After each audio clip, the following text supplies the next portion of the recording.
Good day friends, I am engineer Bala from India. I live and work in Vietnam.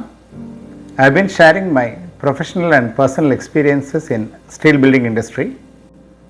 I am sharing my personal and professional experience with you all in the name of Engineers Encounters.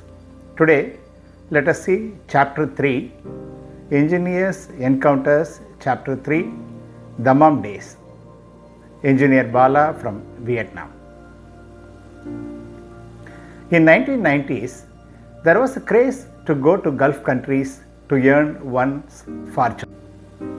After working 3 years successfully in Chennai firm, I got married and settled in Nanganallur, a place in Chennai. It was an outskirt and suburb those days. With a newly married wife, there come our son, the light of our life. His name is Akash.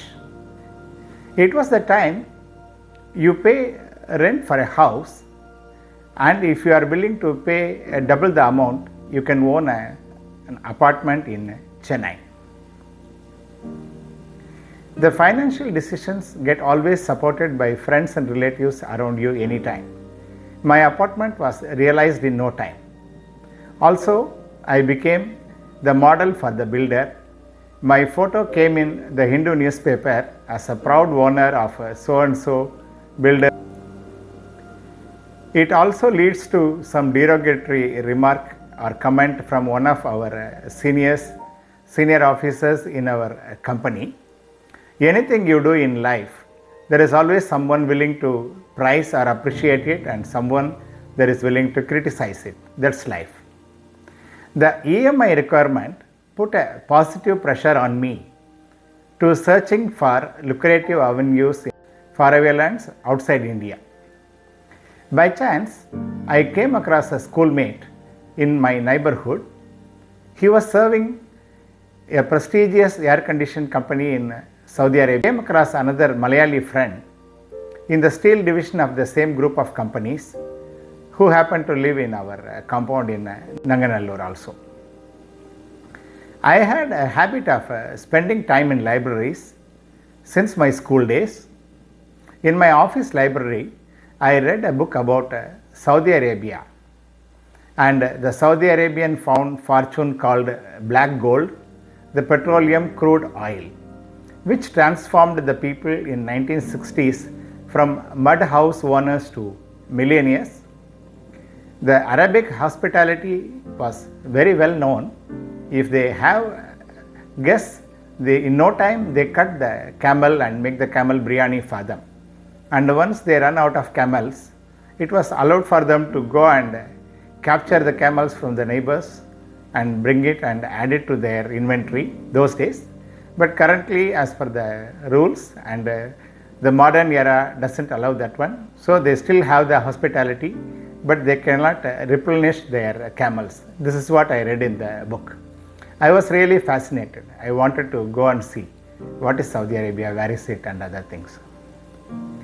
On my way back home from my office, I used to frequent a newspaper reading place near the Butt Road Junction in Guindy.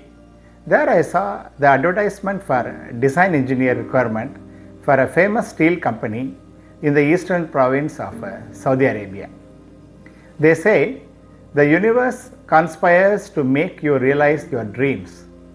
It was my dream that got realized in 1995 to go to the hot deserts of Saudi Arabia, to live there for more than 15 to 18 long years in my professional and career life. The job situation in Saudi Arabia was fast-paced, needed a quick and swift working style. Now I have a dedicated computer workstation for me alone, no need to share with anyone. Working on the state-of-art software for design, AutoCAD for drawing gave many opportunities to me. Having seen WordStar typed documents in Chennai, now I have a Microsoft Word and Excel at my disposal. The buildings, the roads, the cars, all a kind of big, huge and royal experience in Saudi Arabia.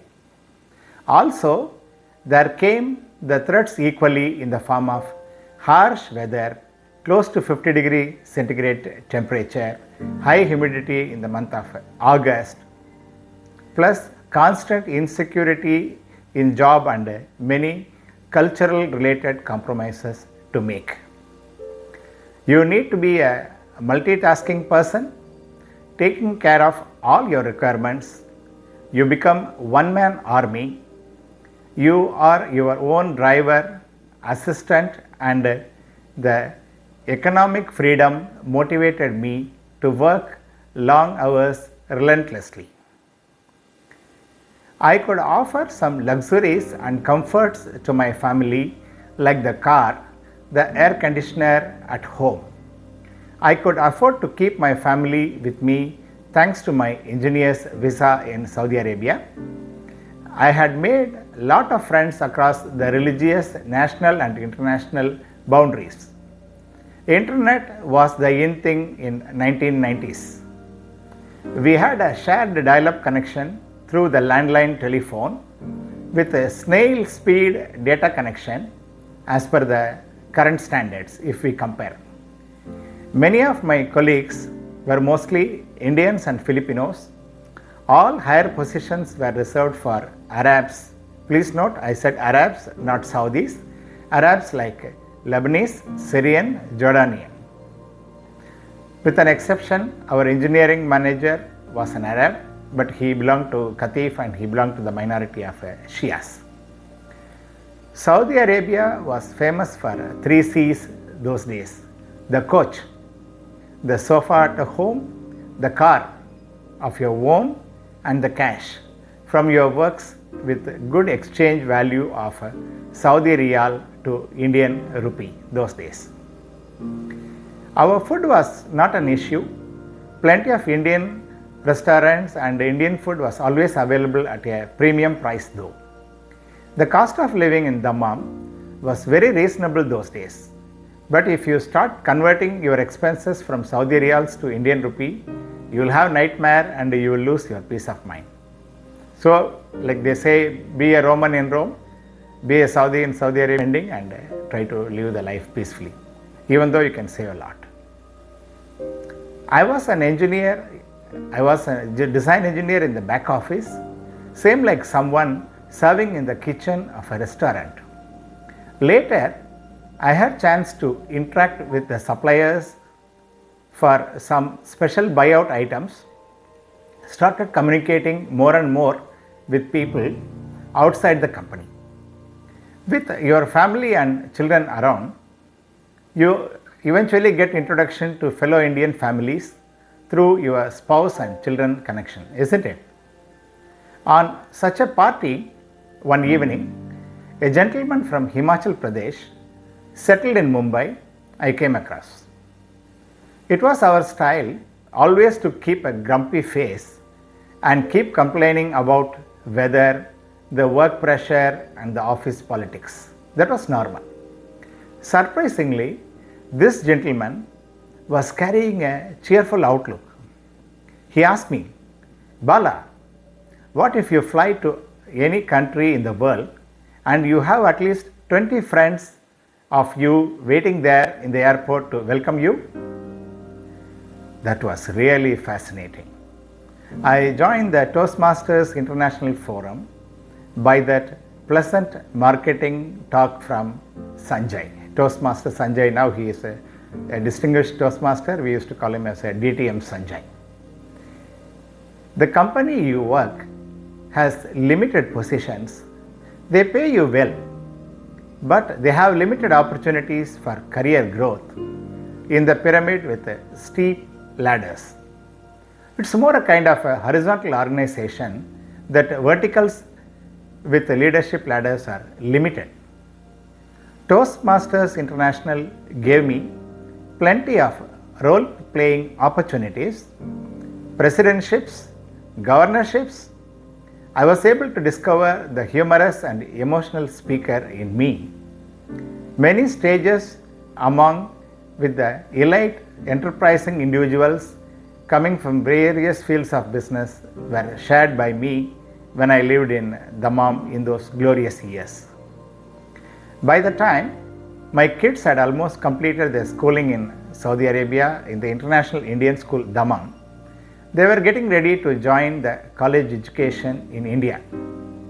I was preparing to leave Saudi Arabia to go across India to the Southeast Asian country of Vietnam, called the Land of Dragons. I will talk to you about it in my later episodes, my Vietnam encounters. Okay? Year on year, I had a month's time for annual vacation when I lived in Dammam, Saudi Arabia, to go back to home country, missing many important occasions, marriages, passing away of family seniors in the period in between. That was the price we pay for building the future for our children, to make them free from the economic hurdles what we faced, and to come out of that one. Before concluding my Saudi Arabian encounters, a word of caution to all of you. Always choose the right manpower agent in India and a professional company in Gulf countries for your success in your mission as an overseas worker. Otherwise, it's wiser to stay in India. In the current situation, the gap in salary levels between Indian companies and the foreign companies is not much. Please be aware. Also, there are many companies in Saudi Arabia, Dubai and Qatar nowadays which don't follow the professional ethics.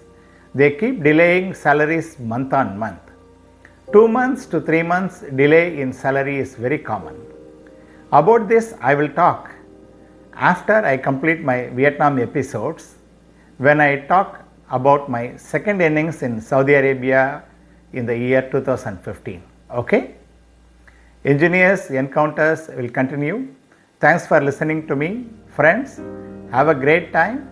See you in one more encounter, and it's my pleasure to share my professional and personal experiences with the youngsters, the young engineers and others.